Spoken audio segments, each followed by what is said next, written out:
Halo guys, balik lagi bersama Bang Theo di sini. Kali ini Bang Theo akan melanjutkan cerita Against the Sky Supreme. Buat kalian yang penasaran, langsung saja ya simak video kali ini.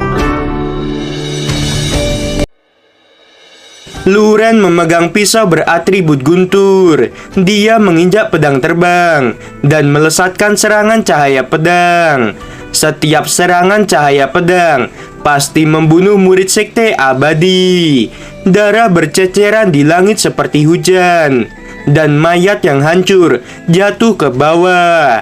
Cui Fan menjadi takut.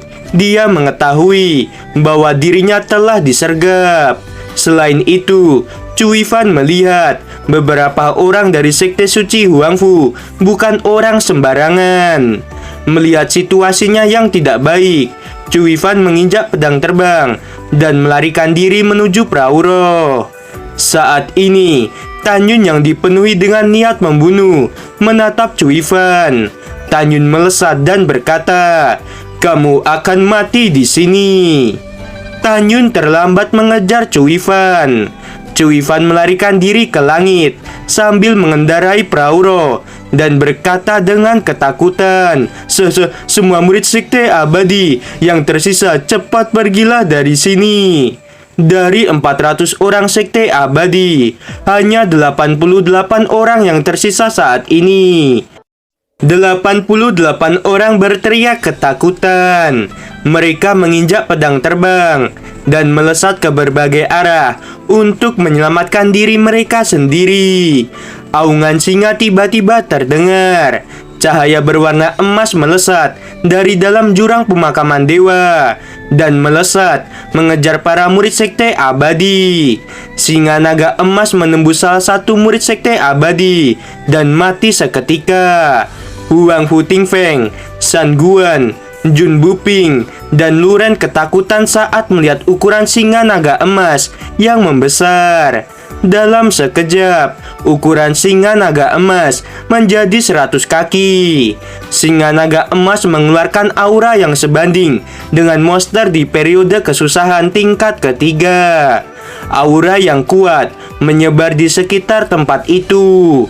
Aura itu menghantam 87 murid sekte abadi yang tersisa. 80 murid sekte abadi tidak tahan dengan tekanan aura dari singa naga emas. Tubuh mereka menjadi hancur. 7 murid yang tersisa dari sekte abadi jatuh ke pegunungan di bawah. Para murid divisi jimat memegang pedang dan melesat ke arah di mana 7 murid sekte abadi yang terjatuh. Mereka ingin membunuh 7 murid sekte abadi itu. Di dalam tubuh singa naga emas, kekuatan spiritual emas yang kuat mengalir keluar. Singa naga emas melesat dengan sangat cepat untuk mengejar Cui Fan yang telah melarikan diri 500 mil jauhnya. Cui Fan mengendarai perahu roh harta karun tingkat tinggi, di mana perahu roh itu bisa mencapai 500.000 mil dalam waktu sehari. Sementara kecepatan tercepat singa naga emas saat ini bisa mencapai 550.000 mil sehari. Jika jarak antara Cui Fan dengan singa naga emas hanya 500 mil saat ini, itu hanya membutuhkan beberapa saat untuk singa naga emas dapat mengejar Cui Fan. Setelah beberapa saat, singa naga emas menggigit perahu roh milik Cui Fan. Perahu roh itu jatuh dari langit dan menuju ke sisi Tan Yun.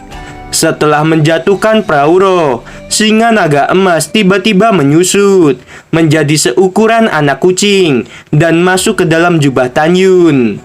Tan Yun membelai kepala singa naga emas dan memuji, "Dato, kerja bagus." Luren, Huang Fu Tingfeng, dan murid divisi jimat lainnya memandang singa naga emas dengan penuh ketakutan. Mereka tidak pernah menyangka bahwa Tan Yun memiliki hewan peliharaan yang begitu kuat. Huang Fu Tingfeng ingin berlutut pada Tan Yun, tetapi dia dihentikan oleh Tan Yun. "Saudara Huang Fu, kamu tidak perlu berlutut padaku."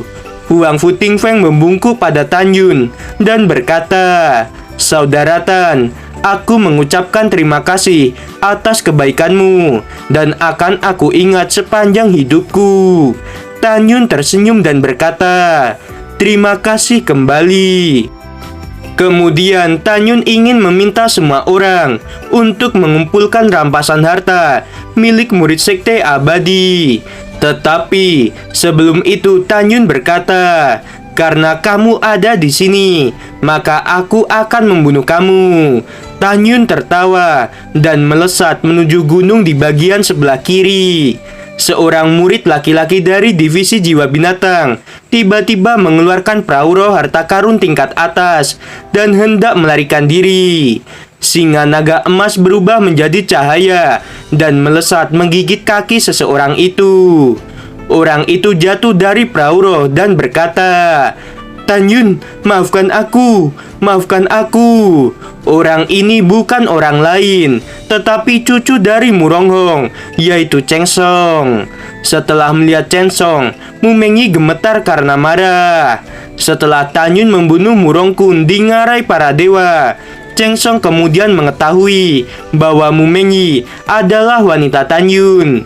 Jadi Cheng Song selalu mengganggu Mu Mengyi untuk membalaskan dendam Murongkun. Selain itu, Cheng Song dan Xiao Jingkong yang dibunuh oleh Mu Mengyi di kompetisi 9 divisi sebelumnya pernah menculik Mu Mengyi dan ingin menodai dirinya. Tetapi Mu Mengyi berhasil kabur. Mu Mengyi benar-benar ingin membunuh Cheng Song. Pada saat ini, Mu Mengyi berkata, "Tan Yun, berikan dia padaku." Baiklah, Tan Yun membungkuk dan mencekik leher Cheng Song dan melemparkannya ke arah Mu Mengyi. Lengan kiri Cheng Song menjadi patah, darah keluar dari mulutnya dan berkata, "Junior Mu Mengyi, jangan bunuh aku." Mu Mengyi berkata, "Jangan panggil aku Junior Mu Mengyi, dasar binatang menjijikan." Mu Mengyi menusuk leher Cheng Song. Cheng Song mengeluarkan banyak darah dan mati di tempat. Setelah membunuh Cheng Song, Mu Mengyi melesat ke sebuah perahu roh. Mu Mengyi menatap Ken Xinyi yang sekarat dan berkata dengan dingin, "Hari ini kamu juga akan mati." Mu Mengyi ingat dengan jelas bahwa Ken Xinyi ingin membunuh Sui Jian, Tan Yun, dan dirinya selama kompetisi 9 divisi. Pada saat ini, Tan Yun melihat Sui Jian dan berkata, "Jian, pergi dan ambil harta milik musuh." Sui Jian berkata, "Baik kakak ipar." Tan Yun memandang Huang Futingfeng dan yang lainnya, lalu berkata, "Semuanya, singkirkan mayat murid sekte abadi." Setelah itu, Jun Buping, San Guan, dan Luren mulai membuang para mayat murid sekte abadi. Huang Futingfeng mengepalkan tangannya dan berkata, "Saudara Tan, aku tahu bahwa kamu dan Ken Xinyi memiliki permusuhan. Tetapi Ken Xinyi sedang sekarat. Aku harap kamu tidak menyiksanya sebelum kematiannya." "Baiklah." Tan Yun mengangguk, lalu melesat ke perahu roh, melihat ke arah Mu Mengyi dan berkata dengan lembut, "Biarkan Ken Xinyi mengakhiri hidupnya sendiri." Mu Mengyi melemparkan pedangnya di depan Ken Xinyi dan berkata dengan dingin, "Jika kamu tidak bisa mengakhiri hidupmu sendiri, aku bisa membantumu." Ken Xinyi yang terluka parah mengangkat kepalanya dengan susah payah dan menatap Tan Yun. Ken Xinyi berkata, "Utusan Tan, kau yakin ingin membunuhku?" Mendengarkan kata utusan Tan, Mu Mengyi mengerutkan kening dan bertanya-tanya apa yang Ken Xinyi bicarakan. Di sisi lain, Tan Yun melambaikan tangan kanannya dan membuat penghalang kedap suara. Saat itu, Tan Yun ditunjuk oleh Danta Xuangsong sebagai utusan untuk bernegosiasi dengan ribuan kepala sekte tingkat 1 hingga tingkat ketiga. Tan Yun menatap Ken Xinyi dan berkata, "Katakan siapa namamu?" Cincin Kiangkun Ken Xinyi menyala dan sepotong batu giok keluar. Tan Yun memasukkan kekuatan spiritualnya ke dalam batu giok. Setelah itu, batu giok mengeluarkan sebuah gambar. Dalam gambar, dan Tae Suang Song berkata, "Aku tahu bahwa kamu dan Sinyi saling bermusuhan karena Sinyi merupakan divisi jiwa suci. Tapi kamu harus ingat, jika kamu bertemu Sinyi saat uji coba di tanah abadi, jangan lakukan apapun padanya, karena dia adalah keponakan kepala sekte ini." Tan Yun, dengan kecerdasanmu, kamu pasti tahu alasan mengapa aku menempatkan Sinyi berada di divisi jiwa suci. Ya, alasannya supaya suatu saat Sinyi dapat mengendalikan divisi jiwa suci. Jangan biarkan orang lain tahu rencana kepala sekte ini. Dalam uji coba di tanah abadi, kepala sekte ini sangat percaya padamu. Dengan kekuatan dan kecerdasanmu, kepala sekte ini percaya bahwa kamu dapat mengubah bahaya menjadi keuntungan. Aku ingin kamu menjaga Sinyi. Selain itu, jika kamu sudah melihat rekaman ini, itu artinya kamu sudah bertemu dengan Sinyi. Mu Mengyi terkejut. Dirinya tidak pernah berpikir bahwa Ken Sinyi adalah keponakan kepala sekte. Ternyata dia bermarga Dantai, bukan Ken. Tan Yun mengepalkan tangannya dan berkata, "Senior Dantai." "Oh tidak, Senior Ken Sinyi. Maafkan perkataanku sebelumnya."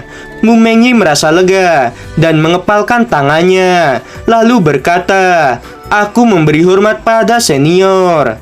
Ken Sinyi menggelengkan kepalanya dengan susah payah dan berkata, "Sekarang kalian sudah mengerti kan mengapa aku menunjukkan niat membunuh pada kalian saat kompetisi 9 divisi. Itu hanyalah sandiwara yang diperintahkan oleh kepala sekte. Setelah uji coba ini selesai, tolong sampaikan pada pamanku bahwa aku mengecewakannya. Aku bertemu dengan monster tingkat ketiga. Setelah aku mengalahkan monster itu, aku terluka parah dan ada para murid sekte abadi yang mengejarku. Senior Ken Sinyi, biarkan aku melihat lukamu." Tan Yun berjongkok di depan Ken Sinyi dan berkata, "Kepala sekte sudah mempercayakan kamu padaku. Aku tidak akan membiarkan kamu mati." Ken Sinyi berkata, "Tan Yun, lukaku sangat parah. Jantungku hampir rusak." Tan Yun berkata, "Yakinlah padaku." Saat Tan Yun memeriksa Ken Sinyi, dia melihat warna kulit di leher dan warna kulit di wajahnya sangat berbeda. Dengan kata lain, bukan hanya namanya yang palsu, tetapi penampilannya saat ini juga palsu.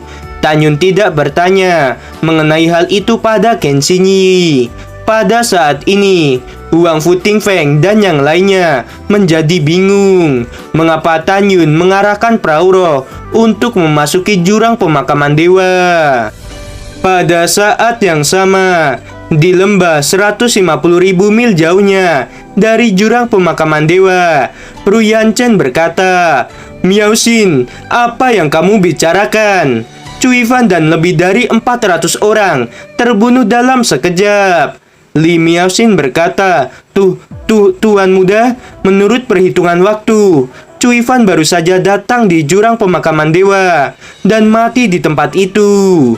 Pan Hang King dan Guo Biyun berkata serempak, "Tuan muda, apa yang harus kita lakukan sekarang?" Pada saat ini, Nanggong Yukin berkata, "Tuan muda Ruyan, apakah benar Cui Fan dan yang lainnya terbunuh?" Ruyan Chen berkata dengan marah, "Ya, memang benar. Mereka semua baru saja mati. Aku ingin pergi ke sana." Li Miao Xin tampak panik dan berkata, Tuan muda, kamu tidak boleh pergi ke sana." Sebaliknya, Nanggong Yukin menjadi tenang saat ini dan berkata, "Tuan muda Ruyan, gadis suci ini memiliki rencana. kita perintahkan semua murid Sekte Abadi dan Istana Jiwa Ilahi untuk berkumpul. Setelah itu, kita akan memimpin mereka dan menuju jurang pemakaman dewa. Ruyan Chen menghela napas dan berkata, "Baiklah, aku setuju." 1 bulan kemudian, 1970 murid Istana Jiwa Ilahi dan 913 murid dari Sekte Abadi telah berkumpul di lembah. Mereka dipimpin oleh Nagong Yukin dan Ruyan Chen.